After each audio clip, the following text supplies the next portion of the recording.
Depois nós vamos orar pelos professores, vamos dar graças a Deus pela sua vida, professor, professora, né? Na hora das orações. E hoje nós vamos conversar então, dentro da nossa série, a luta ainda contra a nossa carne, né? Só para lembrar, carne na Bíblia pode ter dois sentidos, lembrem-se sempre disso. Carne pode ser o corpo humano, a nossa vida. Às vezes a Bíblia chama carne, às vezes a Bíblia chama vida, quando quer falar do nosso corpo, tá? E carne pode ser a natureza humana caída, tá certo? Aquela parte nossa que gosta de pecar. Falou em pecado, brilhou os olhinhos da natureza humana caída, tá bom? Sempre tem esses dois. E eu quero conversar com você sobre essa questão de hoje, né? A disciplina. Mas eu quero começar contando a história de uma mulher, ok? Dizem que ela é a mulher mais odiada do mundo, tá? A aparência dela era de um feio bem arrumadinho, uma feia bem arrumadinha. A roupa dela, impecável, da cabeça aos pés, a postura dela sempre cabeça erguida, o corpo ereto, né, reto como um prego, e ela segura numa das suas mãos uma varinha, mas ela não é bruxa, também não é feiticeira, né? Quando ela vê uma inocente criança sentada de qualquer jeito, assim, na cadeira, ela faz o seguinte, ela bate a varinha contra a mesa e grita, senta direito, menino, assim, desse jeito que ela grita, né? Todos os meninos e meninas que estão na sala, que estão sentados assim de qualquer jeito, já se arrumam. Você vê assim as cadeiras rangendo contra o chão, as cadeiras, as carteiras, todo mundo se aprumando, né? Porque todo mundo tem medo dela. E aí, todos os alunos ficam assustados, estavam desarrumados, que nem um menino repreendido, e eles não querem mais passar por esse susto. Ela é professora, e das braba, mas o estranho é que se você não fizer o que ela manda e do jeito que ela manda, nada vai dar certo na sua vida, nem aqui agora, nem lá no futuro. Ela é feia, ela é chata, ela é braba, ela grita, mas tem um grande poder de nos ajudar a alcançar os nossos maiores sonhos. Pode pôr o próximo. Qual é o nome dela? Vocês já descobriram? Pode pôr aí. Dona Disciplina. A personagem da Dona Disciplina, eu tirei do filme Nanny McPhee. Não sei se vocês já assistiram. Ela chega bem feia, porque é o propósito do livro e do filme, né? E conforme as crianças vão vendo que, apesar da feiura, ela quer o bem deles, me parece que a visão das crianças, que as crianças têm da Nanny McPhee, vai melhorando a aparência dela, até que no final ela fica bonita. Mas quem disse que ela nunca foi bonita? É que do jeito como olhavam para ela, né? E é assim a disciplina, né, gente? Quando a gente ouve falar da disciplina, a gente não pensa em uma coisa muito feia, muito ruim. Pode fazer assim com a cabeça, eu entendo você. Quem está falando com você é uma pessoa indisciplinada. Indisciplinada. Eu sou indisciplinado por natureza. Basta perguntar para minha esposa para ver se ela não confirma. É ou não é, meu Favinho? É, né? Então, gente, olha só. E é incrível. Eu venho de uma família que minha mãe é muito organizada. Ela tem um termo próprio até para isso, mas não vou lembrar agora. Ela é muito organizada em tudo. E o meu pai foi militar da aeronáutica. Então, organização, disciplina lá em casa nunca faltou. Mas como eu era meio rebelde na adolescência, eu acabei me tornando uma pessoa indisciplinada. Até hoje, essa é uma das maiores lutas que eu tenho comigo mesmo. Para eu me disciplinar, gente, é uma luta de foice. Sabe o que é luta de foice, né? É vida ou morte. É incrível. Eu procuro me disciplinar, mas olha que luta braba eu tenho. Mas eu tenho vencido no nome de Jesus, né? É estranho, né? Vamos ver algumas frases sobre disciplina? Olha só, essa aqui do Cristiano Ronaldo, quem gosta de futebol aí, né? Sem disciplina, o talento não serve para nada. Cristiano Ronaldo. Olha essa outra, não é esquilo não, gente, é ésquilo, tá? É grego, né? A disciplina é a mãe do sucesso, é um clássico. Essa definição é um clássico do Ésquilo. Mário Sérgio Cortella, já ouviram falar dele? Professor, né? Disciplina é a organização da liberdade. Olha que legal. Tem um escrito anônimo aqui, mas que eu gostei tanto. Disciplina é o que nos permite tomar as melhores decisões. E finalmente, essa frase de Elis Rocha, que vem muito ao encontro da nossa mensagem de hoje. Disciplina é o alicerce da ordem. Nós estamos falando sobre colocar a vida em ordem. E se nós não tivermos disciplina, nós não vamos colocar a vida em ordem. Essa é a realidade. Essa disciplina que aos nossos olhos, muitas vezes, principalmente se você é indisciplinado como eu, a gente olha para a disciplina e vê a coisa mais maluca do mundo. Essa disciplina é que vai nos ajudar a colocar a vida em ordem. Amém, meus irmãos? A disciplina, na verdade, é uma das armas mais poderosas para vencer a luta contra a nossa carne, né? Ela é poderosíssima contra a carne. E me parece que a Bíblia dá um outro nome para a disciplina.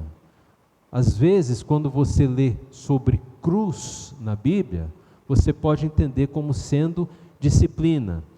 Pode pôr o próximo ali, por favor.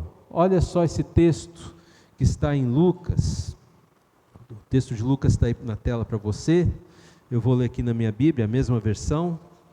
Capítulo 9, versos 23 e 24, que diz o seguinte: Jesus dizia a todos: se alguém quer vir após mim, negue a si mesmo dia a dia, tome a sua cruz e siga-me. Pois quem quiser salvar a sua vida, a perderá. E quem perder a vida por minha causa, esse a salvará.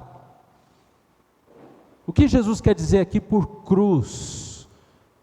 Jesus está dizendo que nós precisamos ter uma disciplina na vida, dia a dia, uma disciplina que nos faz andar com Ele, uma disciplina que nos faz viver com Ele, segui-lo em todos os lugares onde Ele for. Esse me parece é um bom sentido para o termo cruz, para nós entendermos aqui no nosso tempo o que Jesus está querendo dizer. Tomar a sua cruz dia a dia, quer dizer, discipline-se para me seguir todos os dias da sua vida. E é interessante que todos os evangelhos, né, os sinóticos, eles mostram esse texto, mas só Lucas que coloca dia após dia, ou dia a dia. É interessante, para Lucas é todo dia eu tenho que começar uma nova disciplina.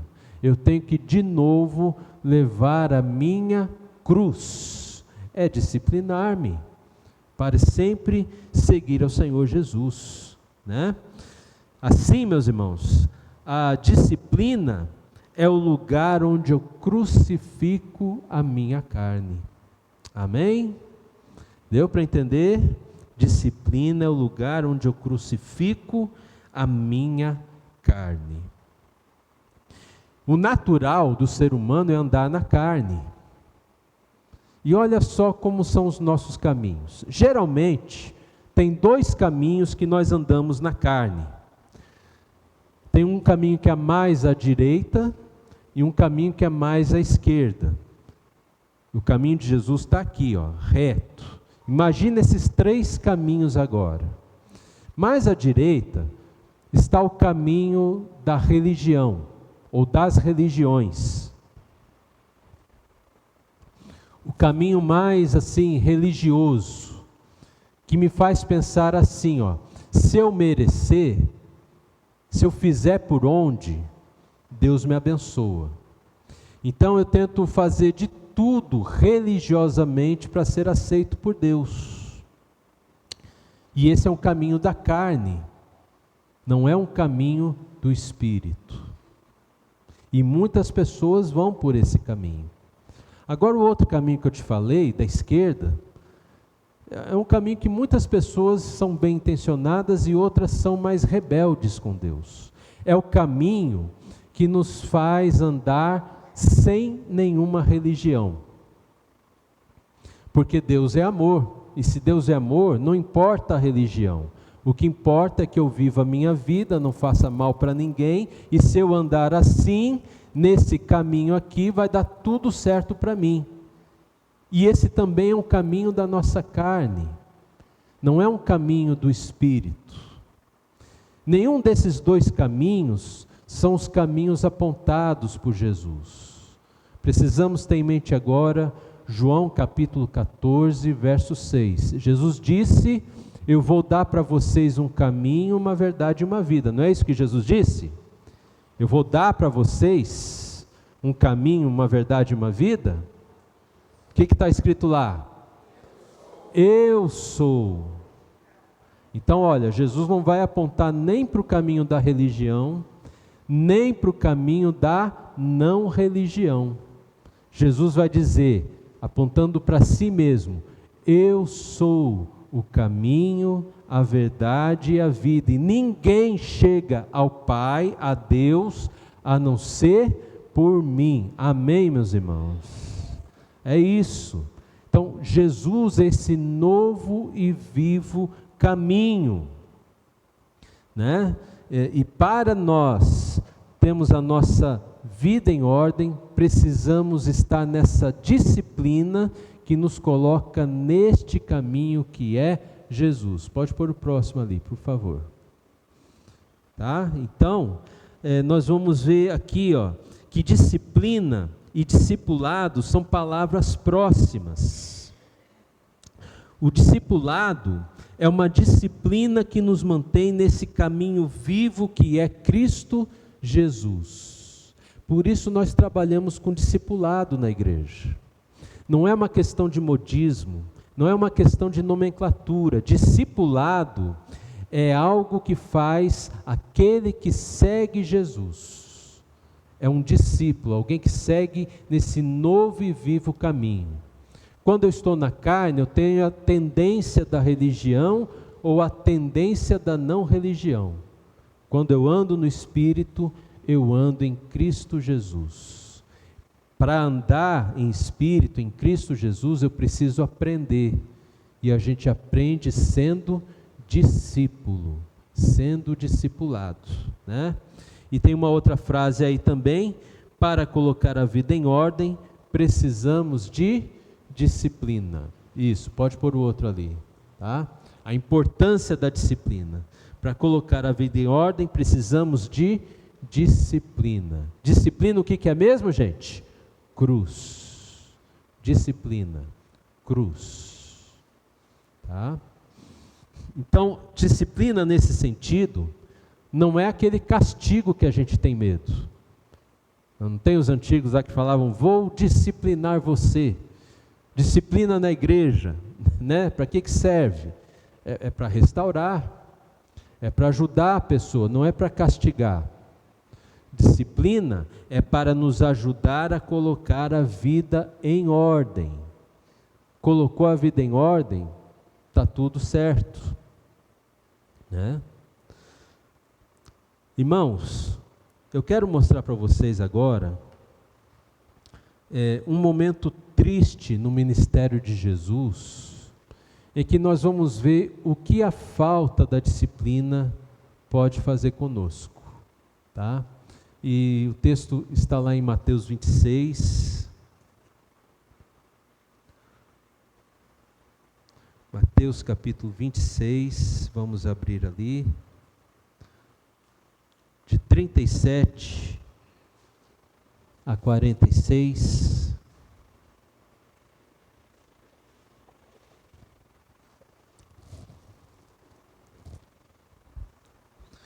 Então estamos falando que a disciplina, ela nos ajuda a vencer a carne, essa luta contra a carne.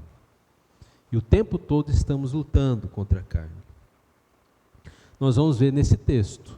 O contexto aqui é o seguinte: lá mais para trás, ali no verso 26, do capítulo 26 de Mateus, eles estavam no cenáculo, eles estavam tendo a ceia do Senhor, a última ceia de Cristo. Eles saem para o Monte das Oliveiras. Jesus conta para eles que ele precisa passar pela morte, passar pela cruz. Pedro, ele começa a ser assim, a falar muito forte com Jesus. Jesus não fala assim desse jeito, mas olha, eu estou aqui, eu vou cuidar do Senhor, se precisar eu vou morrer ao lado do Senhor, mas o Senhor não vai ficar sozinho não. Esse é o contexto. E Jesus fala, mas convém que o Filho do Homem morra, eu preciso ir para a cruz, né? E Pedro fala, não, eu vou com o Senhor até o fim, eu estou fechado com o Senhor Jesus, até o fim. Então, eles sobem o Getsemane, né? Acho que eu falei Oliveiras, né? É o Getsemane. E Jesus então chama Pedro e mais dois, Tiago e João. Então venham aqui comigo. Eles sobem mais um pouquinho, e aí, no verso 37, levando consigo Pedro e os dois filhos de Zebedeu, começou a sentir-se tomado de tristeza e angústia. Quem está com tristeza e angústia, gente? Jesus. Jesus era homem, olha a parte humana de Jesus. Ele sabia pelo que ia passar. Ele vai orar a respeito, ele vai contar para Deus por que ele está tão angustiado, por que ele está tão aflito, e ele conta inclusive para os discípulos. Olha o verso 38, ele lhes disse, a minha alma está profundamente triste até a morte, fiquem aqui e vigiem comigo. Olha a ordem de Jesus, gente, isso aqui é uma ordem, fiquem aqui e vigiem comigo. Vigiar não só para ver se está chegando gente, mas vigiar também é oração. Vigiem comigo. Oração, orem comigo. E adiantando-se um pouco, prostrou-se sobre o seu rosto. É um sinal de tristeza, é um sinal de que nem tudo está bem, é um sinal de fraqueza, né? Jesus prostrou-se sobre o seu rosto, orando, dizendo, meu Pai, se possível, que passe de mim esse cálice. O que é esse cálice, gente? É a ira de Deus, é uma figura de linguagem do profeta. O cálice da ira de Deus. Está cheio esse cálice, está transbordando, e vai cair tudo sobre Jesus. Jesus, nesse momento da cruz, ele vai levar sobre si os nossos pecados, as nossas ofensas, e ao invés de Deus derramar o cálice de ira dele sobre nós, ele vai derramar sobre seu Filho amado Jesus. Jesus não está com medo do exército romano.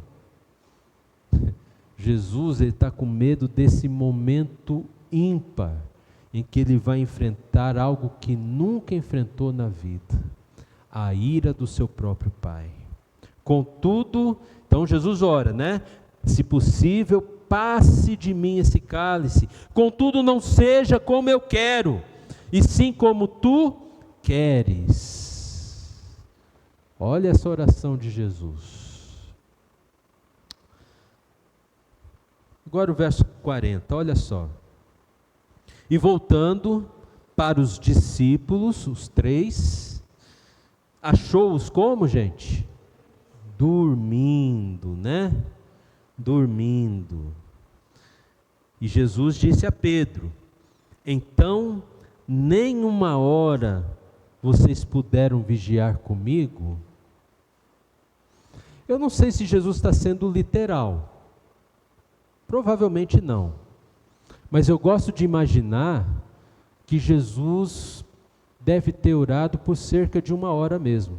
Eu gosto de fazer essa imaginação. E aí Jesus volta e pergunta isso para eles. Poxa, 1 horinha de oração. Por que Jesus pergunta isso para Pedro, gente? Vocês lembram o que eu falei sobre Pedro? Pedro falava assim: Senhor, eu estou contigo fechado até o fim. Tá bom, Pedro. Então ora, vigia. O que Pedro fez? Dormiu. Pedro, como é que você está fechado comigo, se a hora que eu mais preciso de você, você dorme? A hora que eu mais preciso do teu tempo, da tua atenção, do teu serviço, do teu amor, a hora que eu mais preciso, você está em off, você está indisponível. Você já imaginou, se fosse possível a gente ouvir uma frase dessa de Jesus? Quantas vezes a gente fala, não, eu sou de Jesus, eu sirvo Jesus, Jesus é meu Senhor. Mas quando nós somos chamados, quando Ele nos chama, quando Ele precisa de nós, no sentido que quer que a gente o sirva, quando é hora das mulheres virem, quando é hora de ensaiar, quando é hora do culto, quando é hora de um discipulado, quando é hora de servir alguém que está ali na rua precisando de ajuda, alguém que precisa de remédio, alguém que precisa disso, daquilo, quando Deus nos chama, alguém liga e fala, olha, eu estou precisando, a gente está indisponível.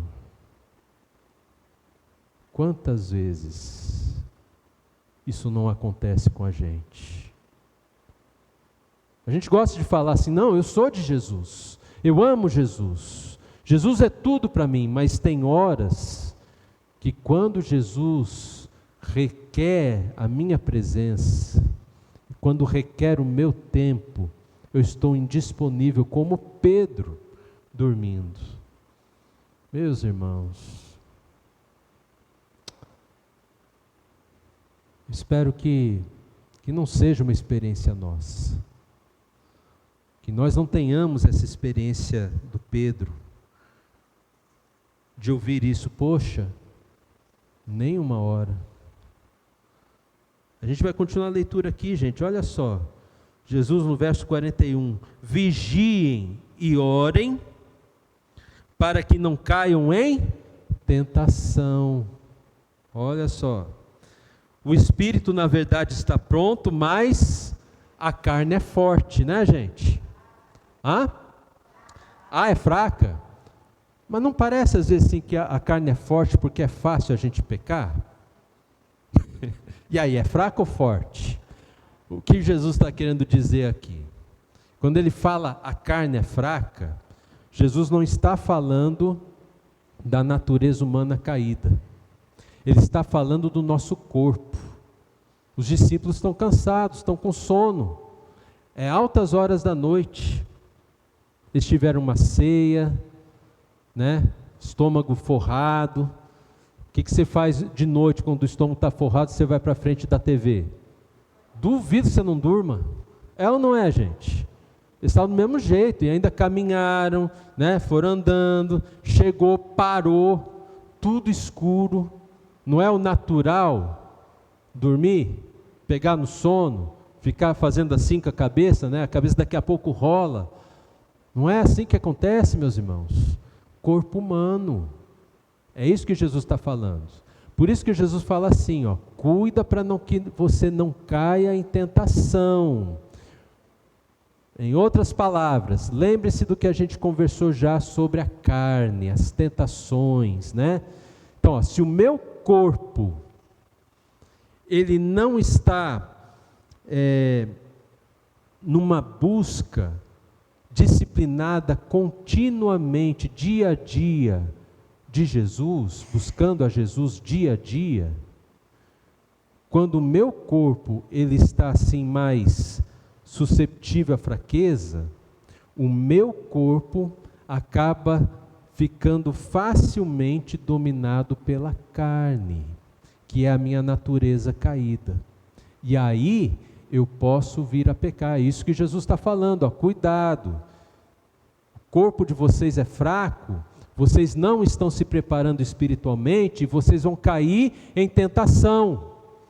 E Jesus está falando para Pedro, e é isso que vai acontecer com Pedro daqui a pouco. Ele vai cair numa tentação da carne. Ele vai reagir de uma forma que ele não deveria reagir. A gente vai ver isso daqui a pouquinho, gente.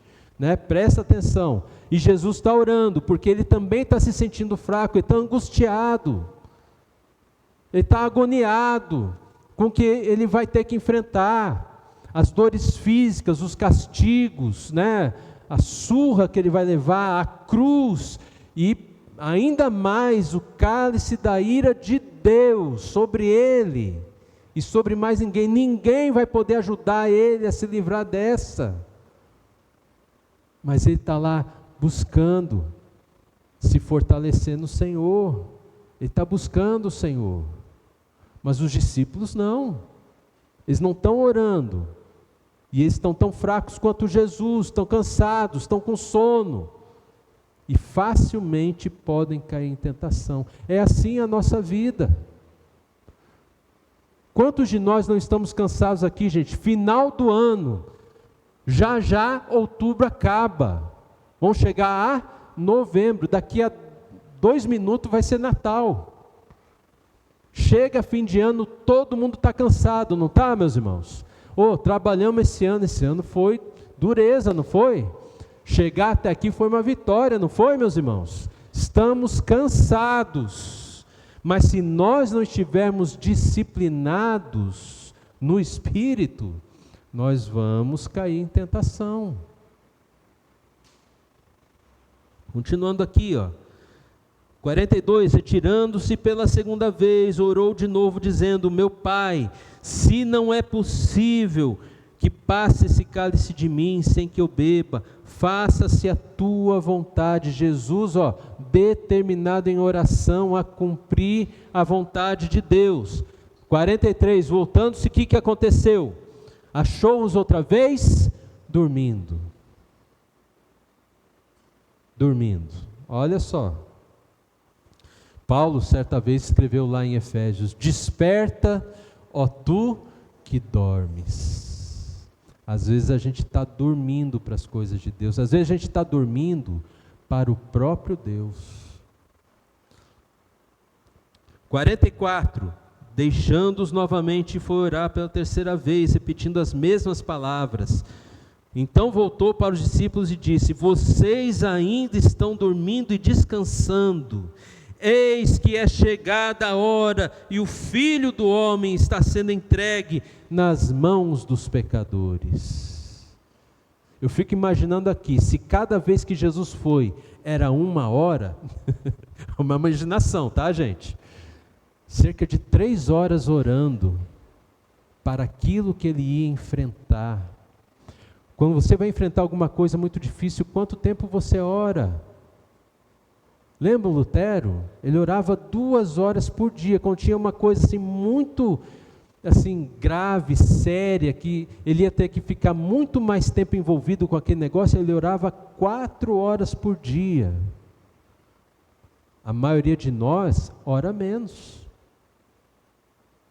Não é? A gente se prepara menos. A gente tem que ter mais esforço para vencer as nossas lutas, as nossas batalhas. Mas se a gente ora mais, o esforço, ele acaba sendo mais recompensado. A gente cansa menos. Olha só, disciplina. Disciplina.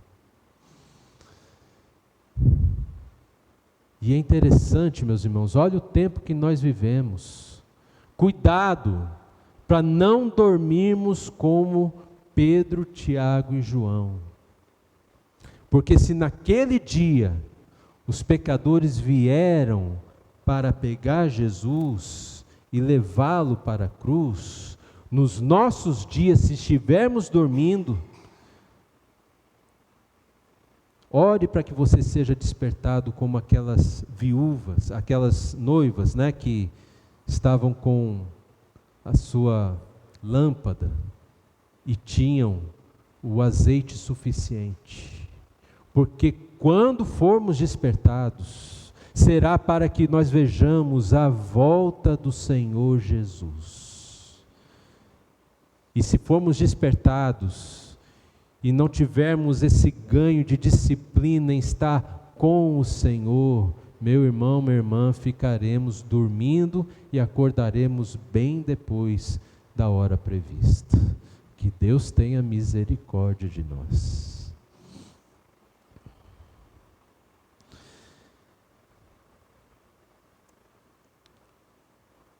Jesus orou e ele estava pronto. Olha o verso 45, né?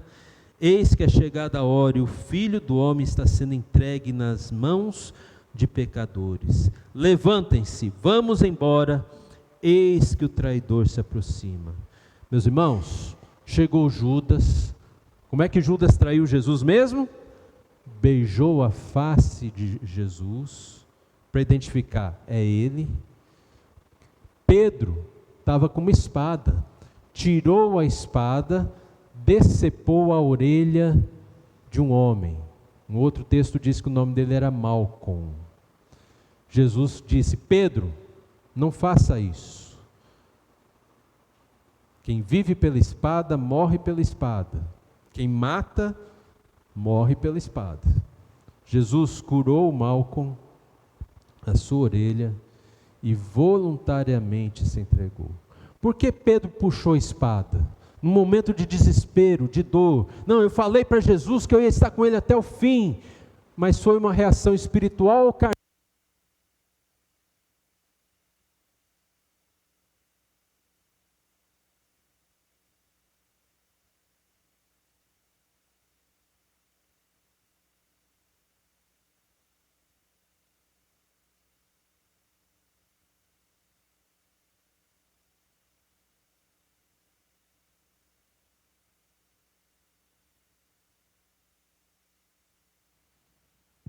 Uma reação carnal. Puxou a espada. Quantas vezes a gente faz assim? A gente reage aos problemas, às angústias da vida, na carne, brigando com o outro, falando mal do outro, tendo rixas, discórdias. É ou não é assim, meus irmãos? No trânsito, como é que você está no trânsito? Você baixa a janela, você levanta a mão, você dá tchauzinho, né? Com 5 dedos, né? Não é isso, gente? Carnal. Isso é fácil a gente fazer. Mas Jesus, que ia passar pelo cálice da ira de Deus, ele estava pronto.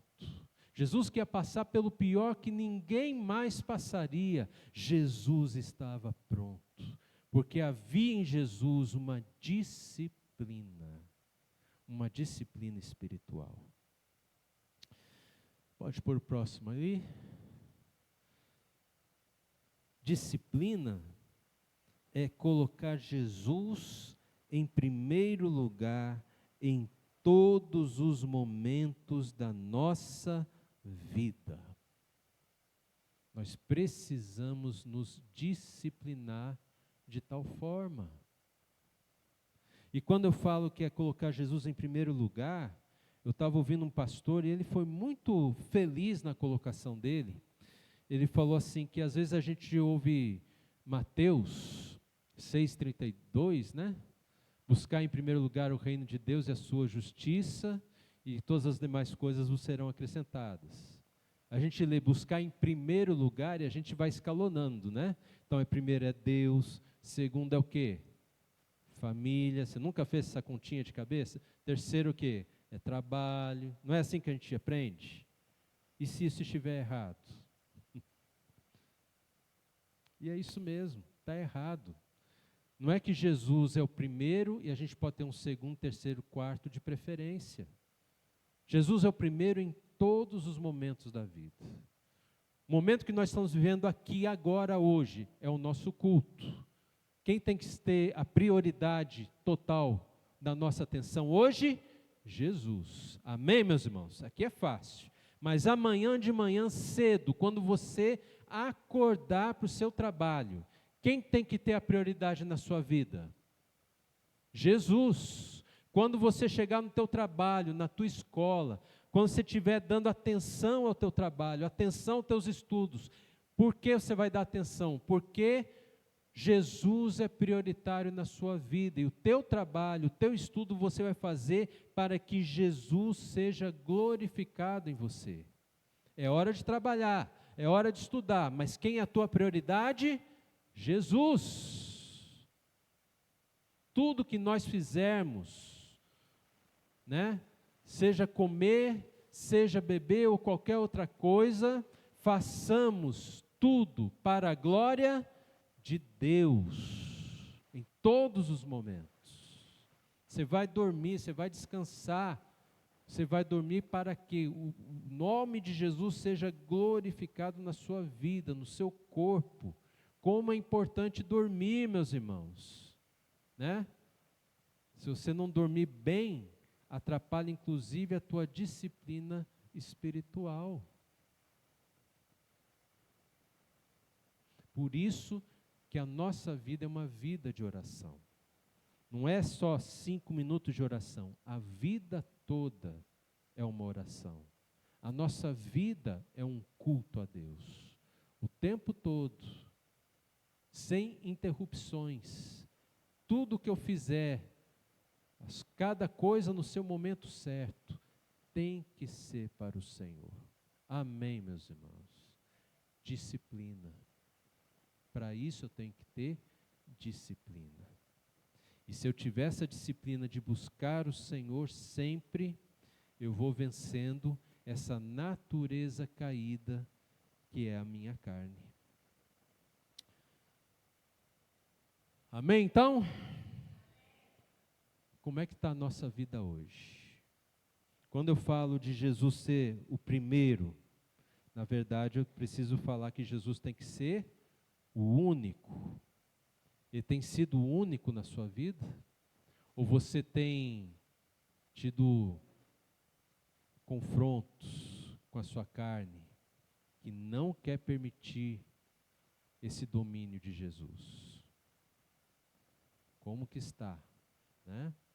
Sem disciplina, você não tem trabalho, você não tem estudo, você não tem dinheiro. Mas sem disciplina, você também não tem fé. Sem disciplina, você não conhece Jesus. Como é que está a disciplina para as coisas de Deus? Hoje eu quero desafiar você a entender que você precisa urgentemente colocar em ordem a disciplina para as coisas de Deus. Precisa. É importante. Porque senão a sua natureza humana caída vai vencer todas as batalhas na sua vida. Você quer ser mais que vencedor em Cristo? O primeiro passo é entregar a vida a Cristo. É dizer para Ele: Senhor Jesus, eu quero que o Senhor seja o meu Senhor, o meu Salvador. Eu quero aprender essa arte de ter essa disciplina contigo. E aí, meus irmãos, Ele vai te abençoar. Ele vai entrar na sua vida, vai ser teu Senhor e vai ajudar você a se disciplinar.